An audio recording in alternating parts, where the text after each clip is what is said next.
Welcome to Cineights, where you get to know the best movies and series. Today's video is about the most anticipated movies of 2024. I hope you enjoy this video. Be sure to watch until the end because I am sure you will like it. Please subscribe to the channel and like the video. Drive Away Dolls. One of this year's two genre-inflected lesbian-themed romps featuring indie-ratified it girls, in this case, Margaret Qualley and Geraldine Viswanathan, playing platonic pals thrown forcibly into underworld intrigue en route to Tallahassee, Florida.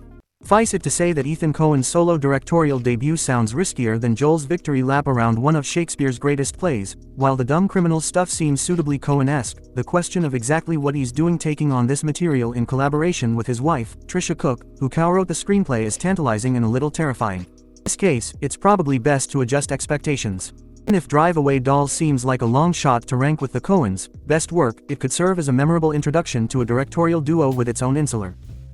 Dune Part 2, the trailer looks pretty swank, the cast is stacked, and there's reason to believe that Denis Villeneuve is steering his dream project with a sure hand. Not since Peter Jackson has a filmmaker managed to placate a massive cult fan base while also thrilling the uninitiated, and with the superhero industrial complex seemingly on its last legs, there's a good chance Dune Part 2 could be the biggest movie of the first half of 2024, which would, in turn, give Villeneuve the receipts to attempt Dune Messiah, a story that even diehards would concede is nearly unfilmable.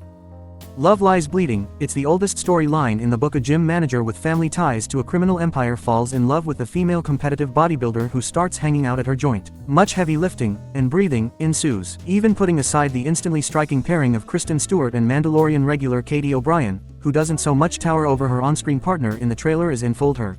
Love Lies Bleeding sounds like the kind of sweaty, sexy pulp that sadly went out of style in the 90s, and director Rose Glass, whose Bruising Saint Maud was one of the best horror debuts of the decade, has the chops to make something startling and seductive. Mickey 17, Edward Ashton's 2022 novel, Mickey 7, concerns an expendable protagonist who's been plunged into deep space on a mission to help terraform a frozen world. The title character is a clone who's on his 7th Sisyphean iteration. In interviews, Ashton referred to his main theme as a kind of crappy immortality, an idea at once haunting and funny enough to suit the gifts of Korean master Bong Joon-ho. Challengers. After taking bloody chunks out of the cult horror and YA demographics with Suspiria and Bones and All, Luca Guadagnino cashes in his mainstream chips with Challengers, a glossy romantic drama set on the Grand Slam tennis circuit. The film was supposed to open last fall's Venice International Film Festival, but amid the strike, Amazon ultimately decided that it couldn't stomach the thought of a red carpet without Zendaya on it. Based on its trailers, Challengers looks like it'll be plenty accessible. Still months away from its release, it's already been memed to death by Gen Z. Civil War. The higher concept that Alex Garland gets, the greater the danger that he'll fall splat on his face. Exhibit A Men, a horror movie far too elevated for its own good. With this in mind, there's a certain amount of presumption, or maybe chutzpah, in a British filmmaker choosing an election year to stage a future shock thriller in which the US ends up splitting off into armed, factional combat.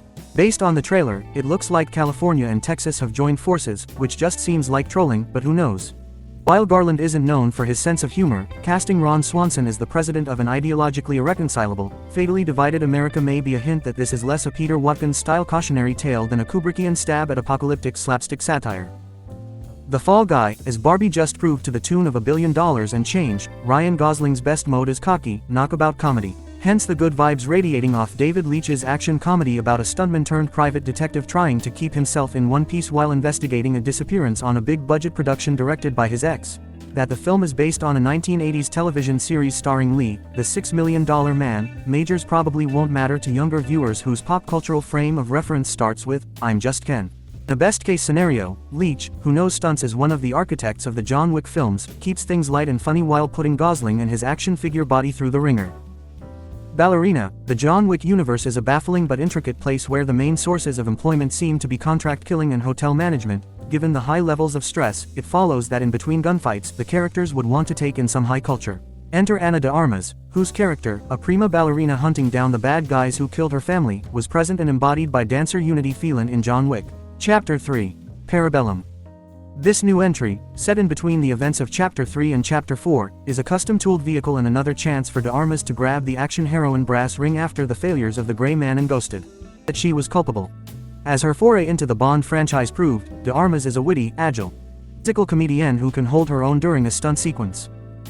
The Biker Riders, the title is not a metaphor. Jeff Nichols' drama centers on a 1960s motorcycle club whose growing membership includes a few very bad eggs. After emerging as one of the most interesting and idiosyncratic American filmmakers of the 2000s with Shotgun Stories and Take Shelter, Nichols has been on a hiatus. The Biker Riders is his first movie in 7 years, but it's got the kind of cast that's worth the wait, including Austin Butler, Tom Hardy, Jodie Comer, and the director's eternal collaborator Michael Shannon.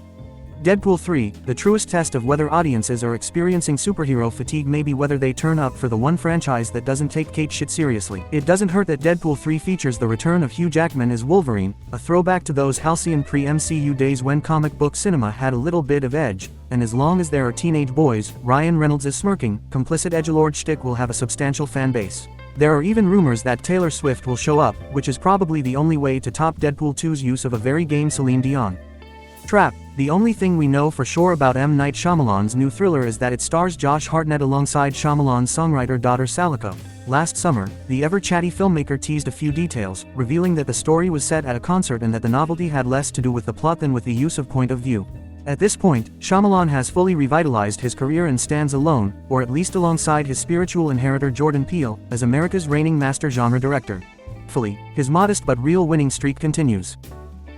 Joker 2, it's at least a little bit funny that a movie meant as a lean, mean corrective to the pandering market logic of comic book cinema has now spawned its own, seemingly completely superfluous, sequel.